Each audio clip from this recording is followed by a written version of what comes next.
வடக்கு மண்டலத்தில் மொத்தம் 43 சட்டமன்ற தொகுதிகள் உள்ளன. அதில் விழுப்புரம் மாவட்டத்தில் செஞ்சி, மயிலம், திண்டிவனம், வானூர், விழுப்புரம், விக்கிரவாண்டி, திருக்கோவிலூர் என 7 சட்டமன்ற தொகுதிகள் உள்ளன. அதில் திமுகவிற்கு 1 தொகுதியிலும், அதிமுகவிற்கு 4 தொகுதியிலும், தவேகாவிற்கு 2 தொகுதியிலும் வெற்றி வாய்ப்புள்ளது. திருவண்ணாமலை மாவட்டத்தில் செங்கம், திருவண்ணாமலை, கீழ்பென்னாத்தூர், கலசப்பாக்கம், போளூர், ஆரணி, செய்யாறு, வந்தவாசி என 8 சட்டமன்ற தொகுதிகள் உள்ளன. அதில் திமுகவிற்கு 3 தொகுதியிலும், அதிமுகவிற்கு 5 தொகுதியிலும் வெற்றி வாய்ப்புள்ளது.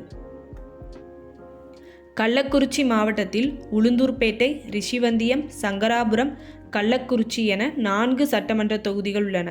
அதில் திமுகவிற்கு 2 தொகுதியிலும், அதிமுகவிற்கு 2 தொகுதியிலும் வெற்றி வாய்ப்புள்ளது. கடலூர் மாவட்டத்தில் திட்டக்குடி, விருத்தாச்சலம், நெய்வேலி, பண்ருட்டி, கடலூர், குறிஞ்சிப்பாடி, புவனகிரி, சிதம்பரம், காட்டுமன்னார்கோவில் என 9 சட்டமன்ற தொகுதிகள் உள்ளன. அதில் திமுகவிற்கு 3 தொகுதியிலும், அதிமுகவிற்கு 3 தொகுதியிலும், தவேகாவிற்கு 3 தொகுதியிலும் வெற்றி வாய்ப்புள்ளது. அரியலூர் மாவட்டத்தில் அரியலூர், ஜெயங்கொண்டம் என 2 சட்டமன்ற தொகுதிகள் உள்ளன. அதில் திமுகவிற்கு 1 தொகுதியிலும், அதிமுகவிற்கு 1 தொகுதியிலும் வெற்றி வாய்ப்புள்ளது. ராணிப்பேட்டை மாவட்டத்தில் அரக்கோணம், சோளிங்கர், ராணிப்பேட்டை, ஆற்காடு என 4 சட்டமன்ற தொகுதிகள் உள்ளன. அதில் திமுகவிற்கு 1 தொகுதியிலும், அதிமுகவிற்கு 3 தொகுதியிலும் வெற்றி வாய்ப்புள்ளது.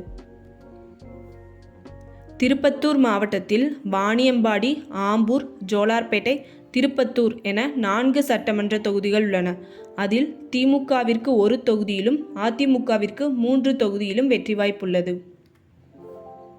வேலூர் மாவட்டத்தில் காட்பாடி, வேலூர், அணைக்கட்டு, கீழ்வைத்தினான்குப்பம், குடியாத்தம் என 5 சட்டமன்ற தொகுதிகள் உள்ளன. அதில் திமுகவிற்கு 3 தொகுதியிலும், அதிமுகவிற்கு 2 தொகுதியிலும் வெற்றி வாய்ப்புள்ளது. மொத்தமுள்ள 43 சட்டமன்ற தொகுதியில் திமுகவிற்கு 15 தொகுதியிலும், அதிமுகவிற்கு 23 தொகுதியிலும், தவேகாவிற்கு 5 தொகுதியிலும் வெற்றி வாய்ப்புள்ளது.